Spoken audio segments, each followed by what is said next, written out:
오늘 하나님께 주신 말씀은 사사기 7장 1절에서 8절까지 말씀입니다. 제가 봉독하겠습니다. 여룹바알이라 하는 기드온과 그를 따르는 모든 백성이 일찍이 일어나 하롯셈 곁에 진을 쳤고 미디안의 진영은 그들의 북쪽이요 모레산 앞 골짜기에 있었더라. 여호와께서 기드온에게 이르시되 너를 따르는 백성이 너무 많은즉 내가 그들의 손에 미디안 사람을 넘겨주지 아니하리니 이는 이스라엘이 나를 거슬러 스스로 자랑하기를 내 손이 나를 구원하였다 할까 함이니라.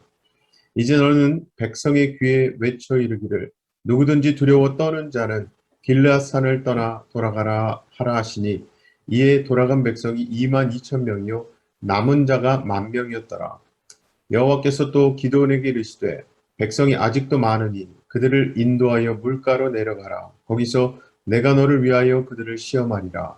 내가 누구를 가리켜 네게 이르기를 이 사람이 너와 함께 가리라 하면 그는 너와 함께 갈 것이요 내가 누구를 가리켜 네게 이르기를 이 사람은 너와 함께 가지 말 것이니라 하면 그는 가지 말 것이니라 하신지라.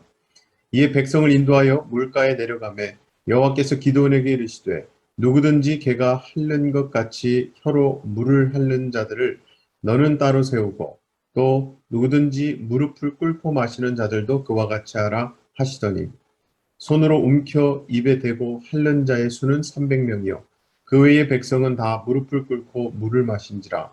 여호와께서 기드온에게 이르시되 내가 이 물을 핥아 먹은 300명으로 너희를 구원하며 미디안을 네 손에 넘겨주리니 남은 백성은 각각 자기의 처소로 돌아갈 것이니라 하시니 이에 백성이 양식과 나팔을 손에 든지라. 기드온이 이스라엘 모든 백성을 각각 그의 장막으로 돌려보내고 그 300명은 머물게 하니라. 미디안 진영은 그 아래 골짜기 가운데에 있었더라. 아멘. 이 세상은 모두가 힘에 의해서 굴복당하고 지배를 받고 살아가고 있습니다. 그래서 이러한 세상에서는 힘 있는 자가 자유자, 자유인이고요. 힘이 곧 진리로 통용되는 것이죠. 자, 이렇게 힘이 곧 나를 자유케 한다고 외치는 세상에 대해서 예수님은 진리가 너희를 자유케 한다 말씀하셨었습니다. 그리고 예수님이 말씀하신 이 진리는 세상 힘이 아니라 말씀을 의미합니다. 그리고 오늘 본문의 내용도 힘을 추구하고 살아가는 사람들에게 무엇이 참된 힘인가를 말씀해주고 있습니다. 본문 말씀은 기드온이 군사를 이끌고 미디안과 전쟁을 하기 위해 하롯셈 곁에 진을 치며 시작됩니다. 원래 전쟁의 목적은 승리에 있습니다. 그리고 그 승리의 힘은 군사력에 있다는 것은 누구도 부인할 수 없는 사실입니다.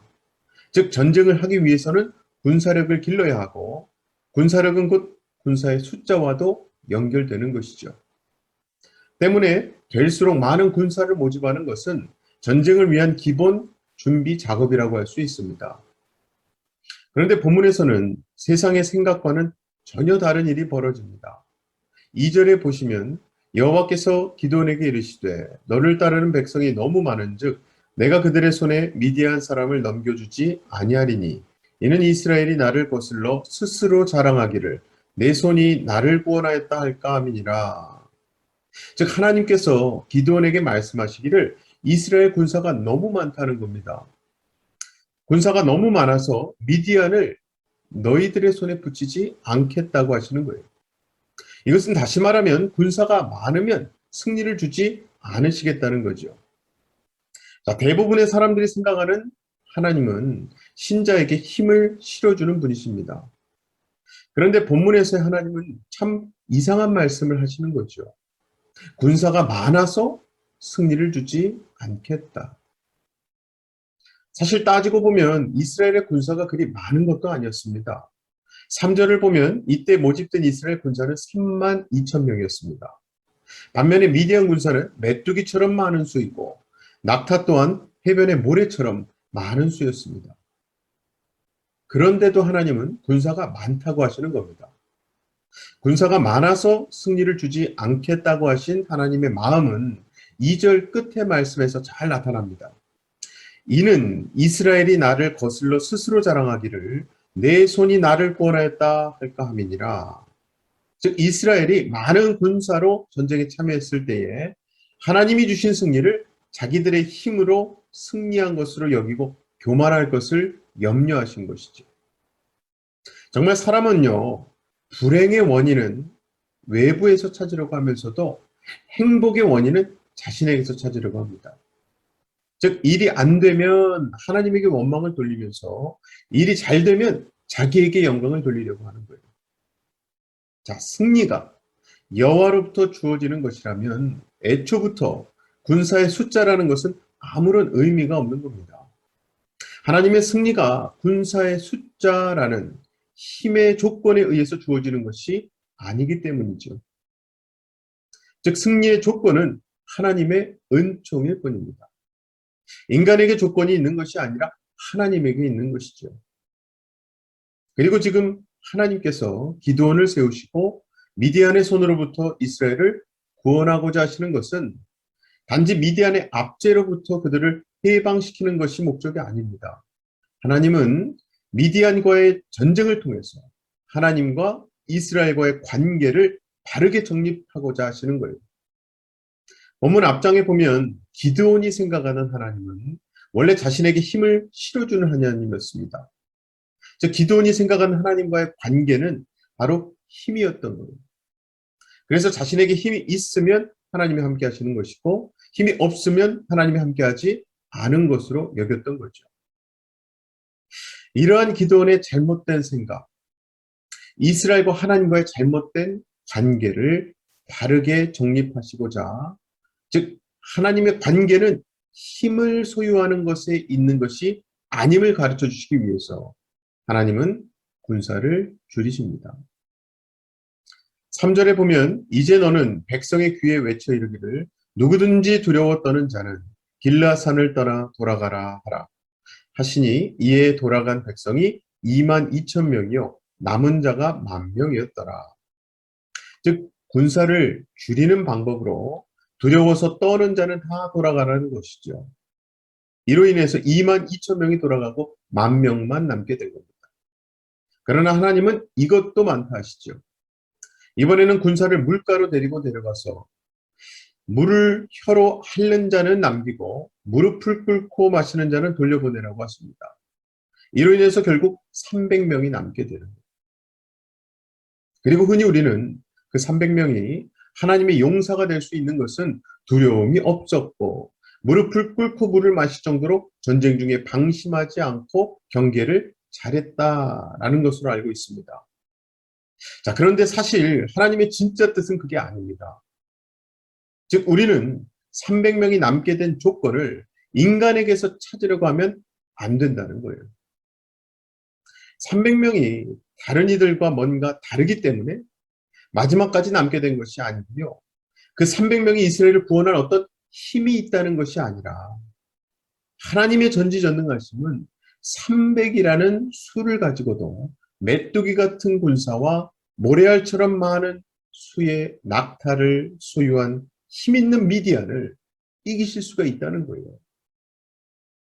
결국 300명이라는 수는 300명의 용사됨과 위대함을 보여주는 것이 아니라 하나님의 능력을 보여주기 위한 도구일 뿐인 거죠. 그래서 하나님은 3만 2천 명의 수를 300명으로 줄이게 하심으로써 승리는 인간이 힘을 소유함으로 주어지는 것이 아니라 하나님에 의해 주어지는 것임을 가르쳐 주시는 겁니다. 그런데 인간은 그때나 지금이나 자기 스스로 자신을 구원하려고 합니다. 그래서 필요한 것이 힘이라고 생각하는 거예요. 자, 이러한 인간에게 만약에 하나님이 힘을 주신다면 어떤 속성을 드러내겠습니까? 하나님이 나에게 힘을 주셔서 승리했다라고 하기보다는 역시 내가 힘이 있다라고 하겠죠.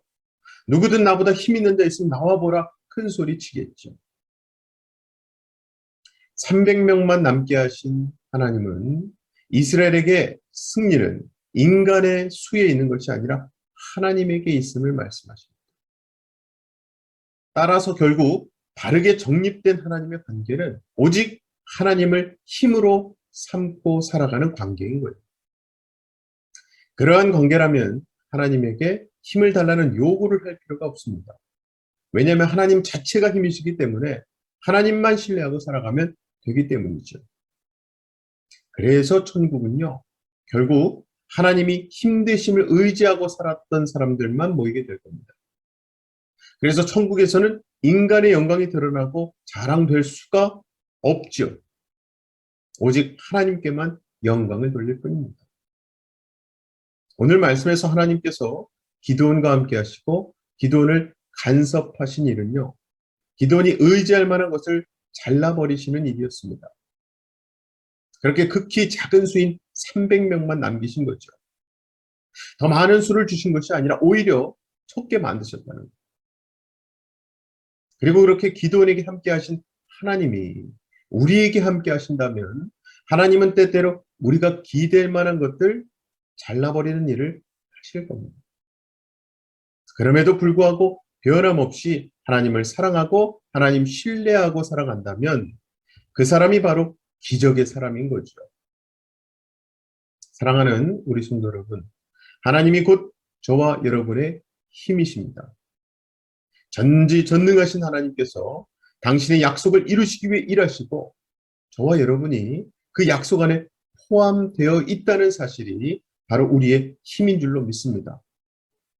그래서 신자는 자유인으로 살아갈 수 있는 거예요. 세상 힘의 눈치를 볼 필요가 없습니다. 직장도 생존을 위한 수단으로 여기는 것이 아니라 복음을 증거하라고 하나님이 보내신 선교지로 여긴다면 직장에서도 참된 자유를 누리실 수 있는 거예요. 아무쪼록 세상에 힘을 기대지 않고 하나님만 의지하는 자로 살아가시고 구원에 있어서도 주님의 피의 공로임을 담대하게 찬양하고 증거하시는 저와 여러분 되시기를 주님의 이름으로 간절히 축원합니다. 시간 다 같이 두 가지 기도 제목 놓고 기도하실 때에 나의 힘이 되신 아버지 하나님 감사합니다. 오늘도 세상 힘이 아닌 하나님의 능력을 의지하게 해달라고 기도합시다. 두 번째는요, 오늘 저녁에 있을 소마 크리스토 위에 기도 부탁드립니다. 제가 기도하겠습니다. 사랑의 아버지 하나님 감사합니다. 오늘도 주신 말씀 붙들고 하나님만이 나의 힘이 되심을, 하나님이 내 삶을 주관하고 계신다는 그 사실 자체가 나에게 가장 어느 것도 흔들 수 없는 반석되는 사실임을 잊지 않게 하여 주시옵소서. 그 하나님 안에서 그 하나님에 의해서 살아가는 하나님의 자녀, 하나님의 백성의 삶이 될 수 있도록 도와주시옵소서. 특별히 오늘 저녁 오랜만에 소마 크리스토가 있습니다. 모이시는 섬김이 분들 통해서 하나님 말씀, 하나님의 사랑, 하나님의 은혜가 우리 오이코스 식구들에게 전해질 수 있도록 도와주시옵소서. 말씀을 전하신 주목사님, 하나님께서 성령 충만함으로 당신의 능력의 말씀 전하게 하시고 또 함께 하시는 섬김이 분들도 하나님의 임재하심과 역사하심, 인도하심 경험하는 귀한 소마 크리스투 시간 되게 하여 주시옵소서. 믿고 감사드리며 예수님 이름으로 기도합나이다. 아멘.